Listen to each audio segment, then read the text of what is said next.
For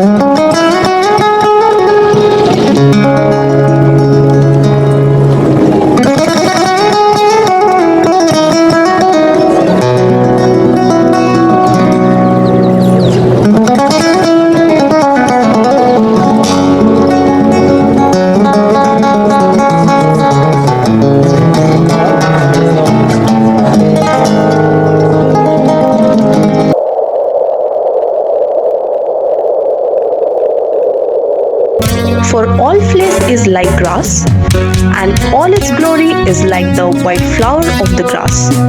The grass dries up, and the flower falls off, but the word of the Lord remains forever.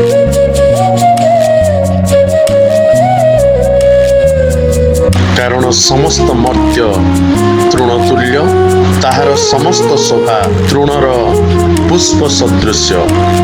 ତୃଣ ଶୁଖିଯାଏ, ଆଉ ଫୁଲ ଝଡ଼ି ପଡ଼େ, କିନ୍ତୁ ଈଶ୍ୱରଙ୍କ ବାକ୍ୟ ଅନନ୍ତ କାଳସ୍ଥାୟୀ।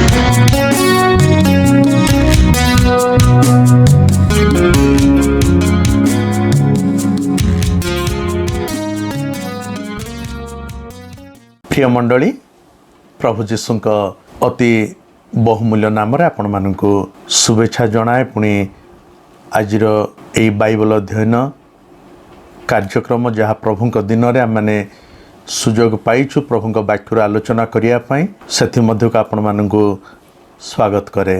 प्रार्थना सहित विश्वास करे जे आपण मैंने निज निज परिवार पुणी मंडली सहित निश्चित भाव कुशल अच्छा। कारण प्रभु जे आम प्रत्येक को कुशल प्रदान करती, पुणी जे आम प्रत्येक को सुरक्षा दान करती।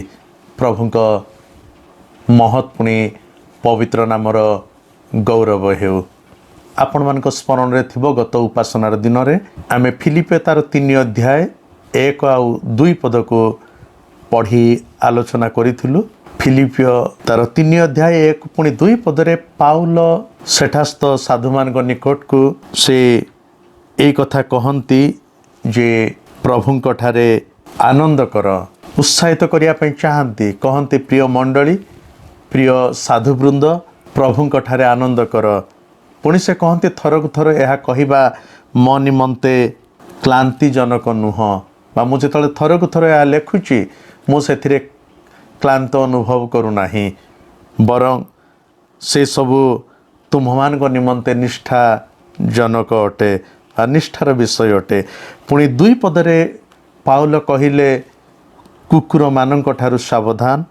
पाउल जदियो दूर अच्छा शारीरिक भाव में मंडली ठारू, किंतु मंडलीर सुरक्षा, मंडलीर ऐक्यता, पुणी मंडली मध्य प्रेम, पुणी मंडली मध्य प्रभुଙ୍କ प्रति वृद्धि को से प्रति मुहूर्त गुरुत्व देउछंती। से कहती कुकुर मानक ठारू सावधान, दुष्ट कार्यकारी मानक ठारू सावधान, सुन्नतवादी लोक मानक ठारू सावधान। ए विषय ने माने गत उपासनार दिन रे आलोचना करि सारिछु। तबे आज मु चाहे तार तळ 2टी अंश को आम आलोचना करिबा। 3 पद पुणी 4 पद निश्चित भाव में आपण माने पवित्र धर्मशास्त्र बाइबल को साथी रे रखिछंती। तबे मो सहित खोलंतु फिलिपियो 3 अध्याय तार 3 पद पुणी 4 पद को। से 2टी अंश को मु आपण मान निमंते पाठ करी।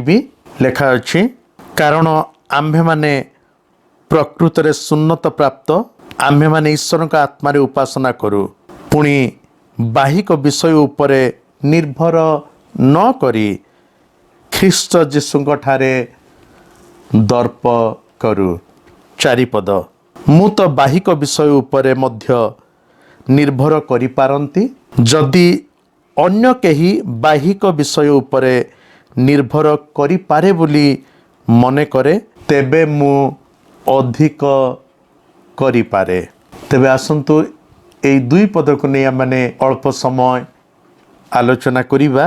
3 पद जो थे पाउल कहती, कारण आम्भे माने प्रकृत रे सुन्नत प्राप्त, आम्भे माने ईश्वर आत्मा रे उपासना करू। आम्भे माने जेतले पाउल कहउछंती पाउलंग कहवा उद्देश्य हैला जे आमे जिहुदी हेउ कि विजातीय हेउ जेतले माने प्रभुंक परिचय पाइछु प्रभुंक अनुग्रह रे विश्वास द्वारा परित्राण प्राप्त होइअछु तेबे आमे प्रत्येक प्रभुंकर अटु पुणी आमे ईश्वर को आत्मा को साहाय्य रे उपासना करूअछु से सुन्नत असुन्नत विषय किछि आसुनी कहउछन आमे समस्ते विजातीय हेउंतु कि जिहुदीय हेउंतु जो माने प्रभु को परिचय पाइछु जो माने प्रभु को सहभागिता को आसीछु आमे समस्ते प्रभुंकर अटु पुणी प्रभुंक लोक भाव रे आमे कौन करू ईश्वर को आत्मा रे आत्मा को साहाय्य रे आत्मा को परिचालना रे आमे प्रभु को उपासना करूअछु।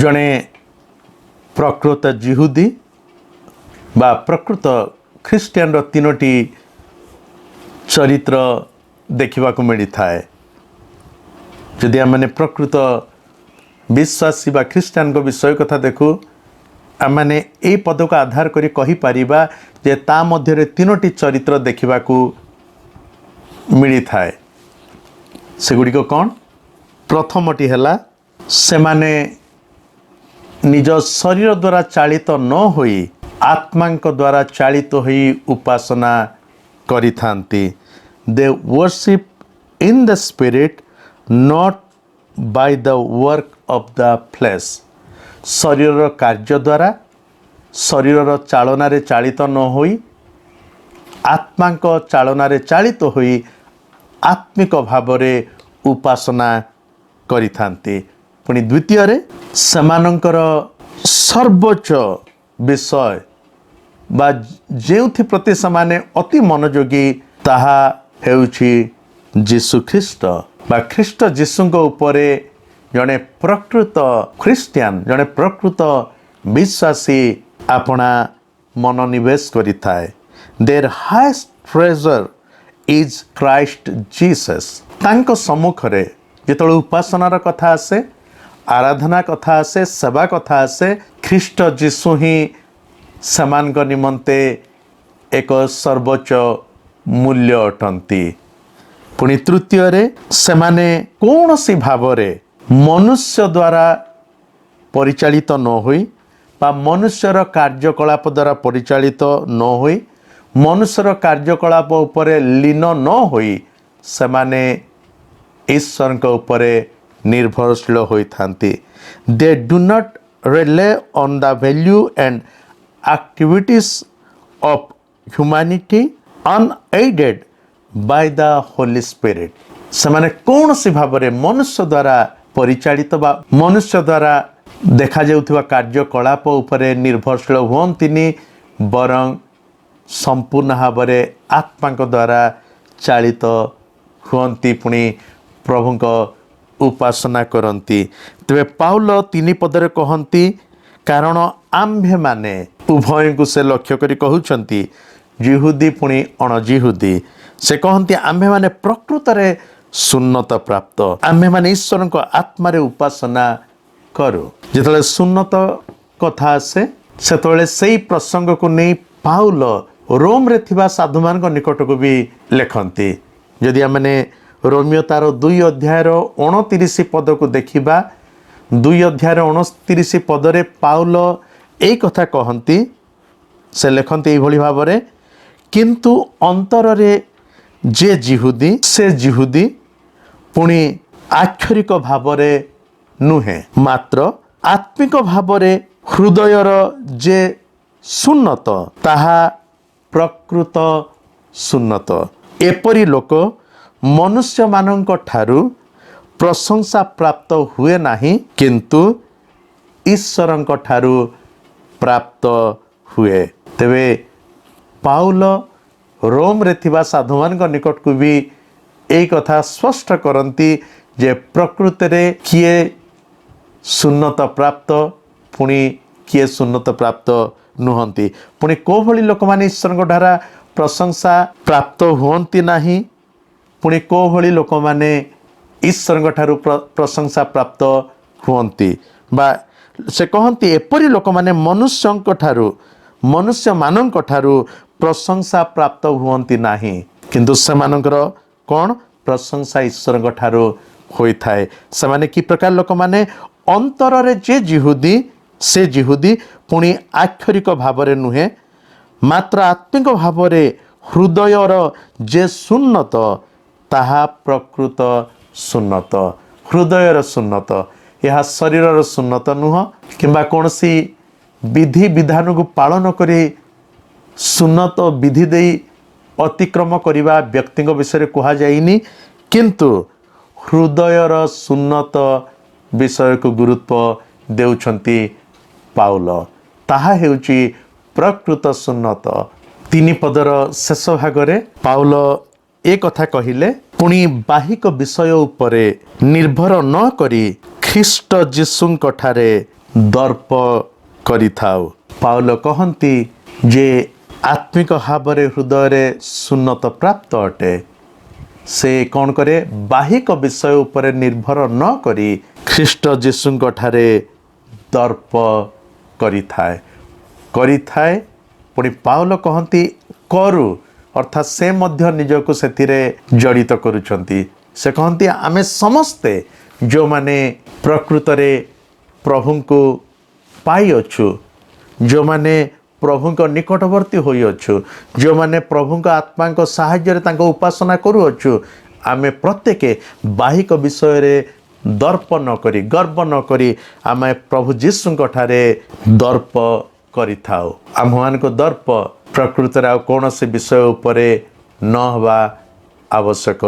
यदि प्रभु को पवित्र रक्त रे आमे प्रत्येक किणा जाई अछु प्रभु अपना अनंतकालीन योजना अनुଯାयी निज पवित्र रक्त दिया आम प्रत्येक को क्रय कले तेबे आम दर्प आम गर्व से प्रभु उपरे से प्रिय प्रभु उपरे जे कि आम प्रत्येक को निजर करने निमंते आपना को शून्य कले कृष्य मृत्यु पर्यंत से पितांकर बाध्य हेले। तेबे 4 पद को देखिबा 4 पदरे पाउल कहंती मु तो बाहिक विषय उपरे मध्य निर्भर करि पारंती जदि अन्य केही बाहिक विषय उपरे निर्भर करि पारे बोली मने करे तेबे मु अधिक करि पारे। बाहिक विषय जागतिक विषय आम चक्षु सम्मुखरे देखा जाउथवा विषय जगतरु पाइथिबा विषय ए समस्त बाहिक विषय जहाँ क्षणिक विषय अटे जहाँ आज अच्छे पर मुहूर्त नथिबो ताहि पारे आम बल आम आत्मीय स्वजन आम पाखरे थिबा धन संपत्ति किंवा आ कौन सी विषय जहाँ क्षण कालस्थायी अटे। पाउल कहंती मु जदि चाही थांती बाहिक विषय पर निर्भर करी थांती जदि अन्य माने कहि परिबे जे मु बाहिक विषय पर निर्भर करू अछि ताहले तुम अधिक बाहिक विषय पर निर्भर करी पारिबी। प्रिय प्रभुक लोक माने जितला माने प्रभुक सहित अछु पुणी आत्मिक यात्रा रे माने अग्रसर हेउ अछु आम्भ मानकर ई आत्मिक यात्रा रे आम्भ मानक ई ख्रीष्टीय जीवन यात्रा रे विश्वासर जीवन यात्रा रे बाहिक विषय कौन सी संपर्क नहीं। जदि आम बाहिक विषय को नहीं निर्भरशील अटू बाहिक विषय को नहीं आम गर्व करुछु तेबे ये माने प्रभु को से पथर पथिक हो पारिबानी। प्रभु जो पथर आम कढ़ई नापी चाहती प्रभु चाहती जे तांको निर्देश रे तांको इंगित रे तांको पछे पछे चालू चालू आमे आम समस्त दर्प को तांको उपरे रखु आमे संपूर्ण भाव में तांकोरी उपरे निर्भरशील हेउ कारण से आम मानक जीवनर प्रतिटी अवस्थार उत्स अटंती तांको बिना माने किछि करि परिबानी। जितले 4 पद को नहीं पाउल लेखंती कारण पाउल जानती जे जिहुदीय शिक्षक माने जो माने भ्रांत शिक्षक जो मानकु आमने कहबा फॉल्स टीचर्स सेमानकर सब बेले शिक्षा यह जे जड़े व्यक्ति निज कार्य द्वारा निजर परिश्रम द्वारा क्रियाकर्म द्वारा व्यवस्था पालन करने द्वारा से परित्राण प्राप्त हुए पुणी ईश्वर निकटवर्ती हो पारिबो जहाँकि संपूर्ण मिथ्या पुणी भीतिहीन अटे। जो विषय को पाउल संपूर्ण भाव में अति दृढ़तार सहित खंडन करुचंती। से कहउचंती जे आमे जदि आत्मिक भाव में सुन्नत प्राप्त अटु तेबे आसु से प्रभु ऊपर निर्भरशील हो, तेबे आसु से प्रभु ऊपर भरोसा रखु, तेबे आसु से प्रभु को लक्ष्य करी आमे आम यात्रा को आग को नेउ बा आमे आम यात्रार पथरे अग्रसर हेउ। प्रिय मंडली, प्रिय प्रभु लोक माने आज जदि आमे मंडली मानू देखिबा, जदि आज आमे ख्रीष्टीय समाज को भी देखिबा, हाँ अनेक अच्छी जो माने बाहिक विषय उपरे निर्भरशील अटंती, अनेक अच्छा जो माने बाहिक विषय उपरे निर्भरशील हवा निमंते अन्य माननकु परामर्श दियंती, अन्य माननकु भूल रास्तार कढ़ई नियंती, अन्य माननकु मंद शिक्षा दियंती, किंतु पाउल कहंती ताहा आम मानकर जीवनरु संपूर्ण दूर रे रहो। अर्थात आमने कौन सी परिस्थिति रे बाहिक विषय पर निर्भरशील न हो। तेबे से कहंती जो चारि पदर शेष रे जदि अन्य माने बाहिक विषय पर निर्भरशील होई पारिबे बोली मने करंती, तेबे मु अधिक निर्भरशील होई पारे बोली कहि पारिबी। पुणी तार कारण सब से तल अंश कहती, जदि आम 5 पदर तल अंश को पढ़ा से कहती बाहिक विषय उपर अधिक निर्भरशील बोली मु कहीं कहीपरि मु कहीपरि मु बाहिक विषय उपर निर्भरशील हो पारि बोली अधिक मात्रा रे। तेबे तार वर्णना से 5 पदरू दियंती जहाँ प्रभु अनुग्रह हेले आसंता उपासनार दिन में आम आलोचना करिबा। किंतु आज यही शिक्षा रे आम जितेबाला 3 पद पुणी 4 पद को पढ़िलु, 3-4 पदरे केवल एतिक आम जाना चाहूँ जे जड़े व्यक्ति जड़े विश्वासी जड़े साधु जिते प्रभु ठारे विश्वास करे, जिते जड़े व्यक्ति प्रभु उपर निर्भरशील जीवन यात्रा आरंभ करे, से आउ कौन सी विषय उपर निर्भर न करू, से शारीरिक भाव में सुन्नत प्राप्त हो कि न हो, किंतु प्रभु तांको ग्रहण करिचंती। अतएव से स्थिर रहू पुणी आत्मा रे ईश्वर का आत्मा को चालना रे ईश्वर का आत्मा को इंगित रे प्रभु को उपासना करी बाकी तक जीवन अतिवाहित करू। प्रभु आम प्रत्येक को अनुग्रह करंतु। पुणी आसु आमे कौनसी व्यवस्था को कौनसी मनुष्य द्वारा प्रचलित विषय को गुरुत्व न दे ईश्वर वाक्य ईश्वर मुख निसृत वाक्य को गुरुत्व दबा। पुणी जहाँ न्याज्य पुणी जो विषय उपर आम को निर्भरशील हवा आवश्यक, जो जहाँ उपर आम माने दर्प करने आवश्यक, अर्थात आम ख्रीष्ट प्रभु जीशु ताहां उपर दर्प करू। पुणी आम बाकी तक समय को आम माने प्रभु को उपस्थिति रे बिताओ। प्रभु आम प्रत्येक सहवर्ती हंतु, आम निजे उत्साहित हवा। पुणी अन्य मानक यही वाक्य आउ परामर्श दी अन्य मानक उत्साहित करवा, जो द्वारा से झुंटी न पड़ती।